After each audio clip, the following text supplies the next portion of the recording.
Today we'll talk about how can you fix this problem or know how you can do that on your Asphalt app. So all you have to do, just click here on settings, click on it here.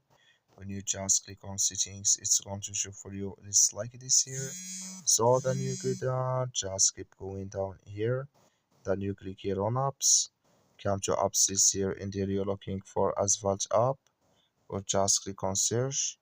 Then here add Asphalt app, it's going to show for you like this here. Click on it, then it's going to take you to this list. Click on for stop, then you click on OK, then you go down, just click on storage, come to storage list here, just click on clear cache. Then all you have to do, so you just go to your Play Store, click here on Play Store, then you search here for Asphalt app. It's going to show for you like this. You will find here update, click on it, and it's going to work with you.